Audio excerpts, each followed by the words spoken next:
Okay, Sagittarius natives, you guys are doing the eclipse in your 2-8 with the focus on money. And look at that money house. It is chock full of big, powerful planets. And so this is a little unwieldy, this energy. It says there's so much potential here, but it's big potential. And that might pull you, well, it's going to pull you out of your comfort zone. And so you want to look at where your blocks are, where you have that kind of internal ceiling that says, oh, this is how much I'm worth, this is the amount that I can make. You really need to focus on this and clear out these blocks, because this says that over the next 6 months you could really substantially increase your income, but you must get over the blocks. Now, if anyone can do it, I know Sagittarius natives can, because you guys are filled with this adventure spirit. But let's take a look at the lunar eclipse. The lunar eclipse, of course, is when the sun normally shines on the moon. So the sun is your sense of self, your sense of identity, and it shines on the moon what you need, and now it's blocked by the earth. And the earth is all those mundane things that are in your way, which might be too much stuff on your desk. It might be that you have appointments all day and you can't go do the thing that you truly want to do. It could mean the kids are pulling at you in different directions. It's all of those things that are stopping you from what you truly love. And this is where the needs grow and grow and grow, and the eclipse happens, and there is a breakthrough.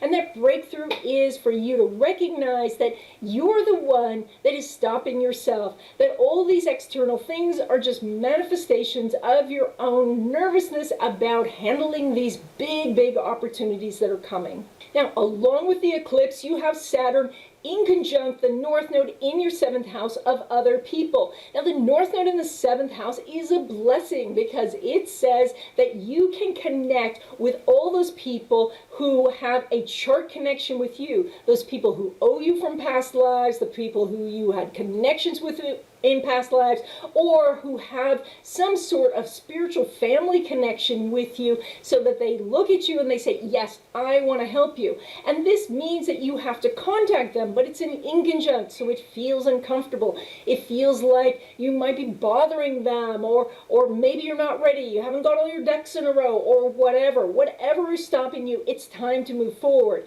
And of course, this is with Capricorn. Saturn in Capricorn says that you're going to approach them on a very respectful way, that you're going to say that you admire what they do, that you are going to be as diplomatic and as positive as you can, because that's what's really going to bring you the opportunities. Not to just say, oh, you really should listen to my music, or you really should look at my art, but to say, I really admire what you're doing, and make them curious about that connection. And if there is a true chart connection, they will be curious. There will be a connection. Now, all of this is facilitated by that Mars in Aries now going through your 5th house, and it's going to go through your 5th house for the next 6 months. This is your house of fun, adventure, risk-taking, creativity, also fertility, and love. And so this is a time where you're going to be meeting wonderful people for romance. You could actually get pregnant, or adopt, or maybe have a new pet in your life. So, but this is also a really big time for creating things. And this is about risk-taking. Now, Sagittarius natives, I don't have to tell you guys, you love adventure. So looking at what you can do that's bigger and bolder, this Mars is going to support that. Now, Mars is going to go retrograde in September. We'll talk about that as we get closer. But what it does mean in a nutshell is that any time that you're not taking those opportunities, where you're stumbling, where you're missing out on that ability to connect with someone, that's going to come around again. So don't lament if you get too busy and you can't make a connection, or if for some reason, you know, your email is blocked or something. You are going to find a way around this. So while you have some great energy in your area of love and romance, when it comes to the relationship itself, the Venus is there, and so there's nice things happening, but not a strong connection between Mercury and Jupiter. And that means it's a little tougher to make that true connection with your partner. So it's very important that you give them some Venus, that you give them some love, give them compliments, you know, send them flowers or something, so that you can really make a connection, even though you are very focused on other things and they're very focused on other things. And so that way you come together and just for those few moments, and you really have something that is meaningful and mindful with that person. So, because if you just rely on the fact that you've had a relationship all this time, that might not be enough to make it happy. You've got a great aspect going on for home and family, though, so that could incorporate your relationship, and so they would be kind of folded into that energy. But when it comes to the kids and the extended family, the home itself, even the neighborhood, things are going well. You might be spending a little money to fix things up or refresh things. Maybe there's some maintenance things that need to be done, and that's happening. So, but in general, it looks like people are coming together and connecting with you there, or you're working from your home office, and so therefore you're connecting with the world through your home. When it comes to your career, what we've got going on is that Mercury retrograde is ruling your career this time. This could say that if you're looking for a new job, there could be some delays.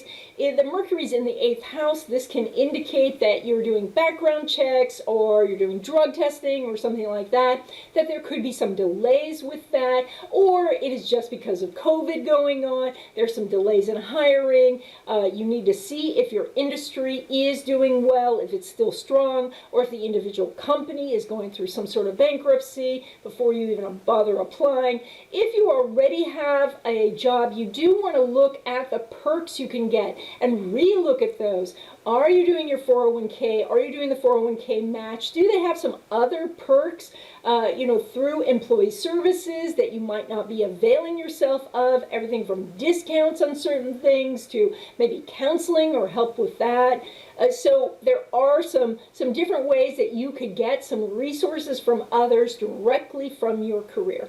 So as I mentioned before, you have a money house that is chock full of energy right now. It is so busy pulling energy. It pulls energy from your first house, which is putting your name on things, knowing really who you are, saying that you're in charge of something. It pulls from your second house, which is that you have the ability to sell things, to spot value, and to make a profit that way. Also through buying things like land or luxury goods. Then it is pulling money from your 8th house, which is your investments, passive income sources, and also business income. This is also affiliate marketing and things like that. So you, through a side business, could be making money. You also could see a real increase in your money from your business.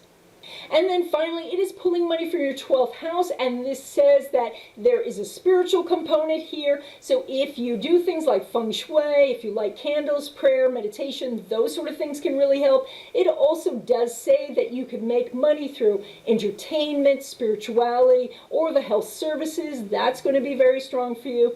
And then finally, it is pulling money from that Saturn itself. And remember that Saturn's doing the inconjunct to the North Node. So that means the more people you contact, the more connections you make, the more money you're going to make. Now, that Saturn, which is back now in Capricorn, does say, go back to your written budget, go back to where you were writing down your spending, go back to where you were being careful about using credit. Those are things that are going to help you. Next year, it's going to go into Aquarius. You'll have new energy. This is a time to really solidify what you've learned over the last couple of years about managing your money. When we look at your passive income sources, we have Mercury and Sun, so you have some good energy there. This is part of that eclipse energy, though, so it is super volatile, and the Mercury is retrograde, so don't put all your eggs in one basket. If you are looking at investing, go with somebody who really knows what they're doing, or do a lot of research before you jump in. It also does say, though, that, as we said before, there is an increase in business income, so this is going to be good for you. When we see that money derived from career, it's ruled by that Venus in the 7th house, and that says that most job opportunities are coming through direct connection with other people. That is reaching out to the hiring manager or reaching out to colleagues who have moved on to other companies. It does say that the money is going to come through, but it also does say that money that might come from a spouse or a family business would be stronger than working for somebody else, so you might want to look into that. And finally, finally, when we look at risky investments, windfalls, that synchronicity that happens, that's that Mars in Aries that is going to be going through that house for 6 months. And that does mean that there's going to be this really strong desire to put a bunch of money on the Wheel of Fortune and see if it comes up in your number. But I'm going to caution you at first, this aspect is very new for you. Wait to do any big investing till later. Right now the market's quite volatile, so you want to go slow with this. Mars in Aries says just try things, just put your toe in the water, don't go too far overboard, and when you do, really consider what the results are. Why did you win? Why did you lose? Do the analysis. That's really going to help. That Mars in Aries is going to want you to bet over and over and over and over again. Really try to rein in that energy. It's going to be more effective that way.